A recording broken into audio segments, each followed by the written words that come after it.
Yeah, I would highly recommend anybody that is watching this that has not done the checklist or the quiz that we're putting out, the spousal and family burnout, yeah, to do it.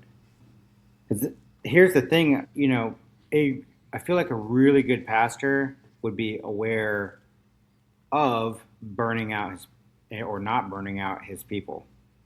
Not saying that a good pastor couldn't accidentally burn out his people, but I think like somebody that's kind of been in ministry for a while and is very seasoned and has seen it, somebody that has a lot of experience would try to be aware of it and make sure his people don't burn out and kind of enforce sabbaticals and encourage vacations.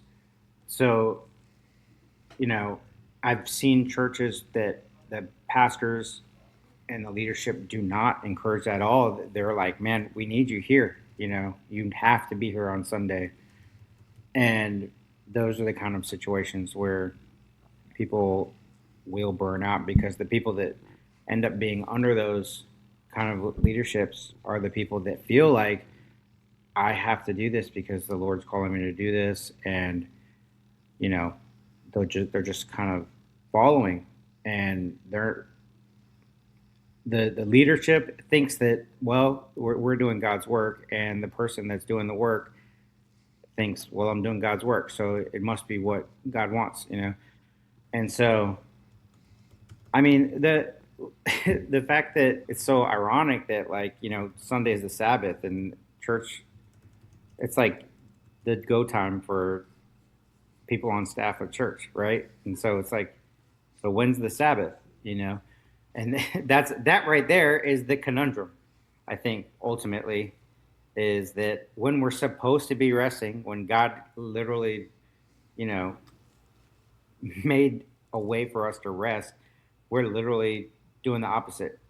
You know, and so that is that's a tough situation to be in. My point is, you can't always count on your leadership to be that experienced that they are aware of burnout. You know, and if you haven't had a conversation, just because you haven't burned out, if you haven't had any conversation with leadership about like, well, how are we going to prevent this? Then maybe you need to. But ultimately, you need that awareness, and sometimes you're going to get that awareness from people that are not above you in leadership. You may need to have somebody that's outside, whether it's a spouse or somebody you trust, or maybe like if you're a worship pastor, I always advise having a little group of worship pastors from the area that you sit down and kind of just can be completely open with and trust and share, not to gossip, but to like support each other. Hmm. I used to have a group of like five guys that we would meet once a month, and man, it was so eye opening to talk to those guys. And it was great to have an outside perspective because they would be the ones that might say, like, bro, honestly, you're not really that burnout. Or, bro, you are burning out like crazy and you don't even know it. But I'd say look for those kind of people outside outside of your leadership. Yeah, that's good. Yep. We covered all of it. I'm trying to think of what else is there about burnout. I Yeah. just, there's a layer, like you said, the self awareness, the goofy part about burnout. And it's probably a cliche. Like the goofy part about just being fatigued by life really is a lot of times you don't know. Chris and I, in many situations, we get invited to lots of different things and conversations and coffees, and we'll come out of it. And we don't, especially if it's a fresh like relationship with somebody, we don't tend to be like, "Oh, you're about to crash." But it's like we can kind of sniff it out at this point. We'll come out, we'll be walking to a car or something afterwards, and be like, that person Yeah, was both of us talking." will say it. Yeah, both of us just look at each other like, well, we've been doing this long enough. We'll take a glance if we're at the same, if we're physically together at a coffee shop. We'll like glance at each other because there's like, I guess what I would say is to watch for some of the cliches that kind of come along with ministry. If the Lord called you to it, He'll equip you to do it. That kind of stuff. If you find yourself, I'm looking for some tangible things, but be careful because these are true statements. Like, God doesn't call the qualified, he qualifies those he calls. So those kind of things where you feel like God will never give me more than I can handle. That if you feel like you're saying that kind of stuff, again, it's really hard to be like, if you're just by yourself doing it. That's why we made the self check, burnout.thechurchcollective.com, because we want to help bring some awareness to it. Because, man, I'd say the vast majority of the time, it's really hard to catch it ahead of time. You just don't realize. It's very easy to slip into, yeah, it's just been a busy season. It's just a busy whatever. I've got a good friend who, his team at the church, they like cycle sabbaticals, and it was his turn, and they forced him to take a sabbatical. And he called me. He's like, I don't want a sabbatical. This is dumb. I like doing ministry. I like doing this church. I like what I'm doing. I'm like, that's great. But it's like, kind of, whoa. Like, you don't want them to give you like 2 months paid off. You're like, I don't know what I'll do with myself. I don't want to do it. It's offensive that they're telling me I need to go sit down. And it's like, my man, like, and then I've talked to him into it, and like, he's about halfway through, and he was talking about how, wow, I am realizing how much of my identity is tied to my work and my ministry and my throughput. And if I'm not doing that, I don't know what to do with my hands. Like, I don't know what to do with myself. And I'm, saying that as even a person who's I'm probably only about a year into actually coming to some of that, like really finding out, like, who am I beyond all of the things I do? I've got my hands in, those of you that know me, like, I'm doing a lot. I've got my hands in a lot of things. And when I start listing it all out, it doesn't feel like a lot to me, but everybody's, whoa. And so, like, I've learned to, like, maybe all those woes mean something. Maybe if other people are like, yeah, you okay? Again, to take it to the story of, like, I don't want a sabbatical. Why are they, it should be my choice. And if there's multiple people being like, I don't know if that's the best. Like, look for some of that stuff, because it can be very easy. I certainly have done it. Again, hands in multiple things. People will be like, that's a lot. And I'll be like, I'm fine.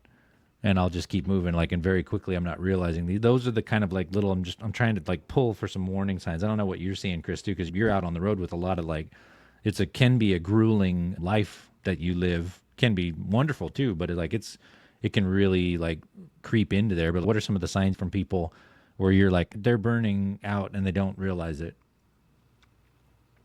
Yeah, I mean, there's different levels to it. Like, as far as like being in music, Christian music, because some people are just grinding so hard that they're like driving in vans all night long and they're not Gosh, sleeping. I'm just like, oh god, yeah, no, yeah, bumming Yeah, keys off of the other acts so they can go take a shower. Yeah. Anyway, sorry. yeah, and like you'll see like, and I'm not knocking that, because I feel like you kind of have to go through that stuff to appreciate when you get to a point where, because I've seen people that go straight to the tour bus life with that they don't even have to touch their equipment, and there's no appreciation at all, right? Yeah. But you got to be careful when you're driving all night long, you don't have a place to sleep, you're sleeping on floors, or just doing everything in the name of ministry. And sometimes it's not necessarily in the name of ministry. Sometimes it's you're basically furthering somebody's dream. And so you can get that. That's another power abuse that can happen, and you just have to be really aware of it. But if you're not sleeping, you know or you know if you're like loading gear at 7 a.m. and building a stage for like Hmm. 8 hours, and then have to play the show, and then you didn't eat, and then you eat pizza, and then get a shower, and then you hop straight onto a van or a car or something, a sprinter van, and then go do it again, and it's just this cycle. It's not going to last long at all, you know. Mm-hmm. And both of you and I have experienced that, where it's just like, you're trying to be faithful, and you're asked to do something, and you get to a point where you're like, man, I haven't slept, or I haven't eaten, or I haven't talked to my family today, or I haven't, done anything. I haven't even been alone for 2 seconds. I'm just in the proximity of people, and I've only Right. had church pizza, like you're not even feeding your body good. Those are the kind of things Yeah, pizza is great. where, I ate pizza for 3 nights this past week. Don't ask, but yeah, not good okay, for the that's body not fair for because sure. you It make tastes. you make like handmade pizza with like, it's like gourmet pizza. I'm talking about Sorry, we're I'm naming talking brands. about Sorry, Costco Domino's, sponsor us. that famous Italian restaurant, Domino's. But anyway, yeah, there could be a little bit of abuse. And the title of this, burnout is a spiritual failing, question mark, like addressing that question, I would go as far as to say where that could be. It's not, if you burn out yourself, like not knowing it, you run into that brick wall just because you were trying to be faithful. I don't think that's a spiritual failing at all. That's just you thinking you have all the best intentions. Your heart was pure. Where I see it as a spiritual failing is in a leader who purposely and knowingly burns out people and doesn't care. Yeah, that's I a good would point. say that that's a spiritual failing because you have been entrusted with people and you are trying to further something and you are willing to sacrifice those people and not care that their Yeah, spiritual, mental, and health well-being weren't being taken care of, right. and you Yeah. you may have failed not only them but their whole family. You know.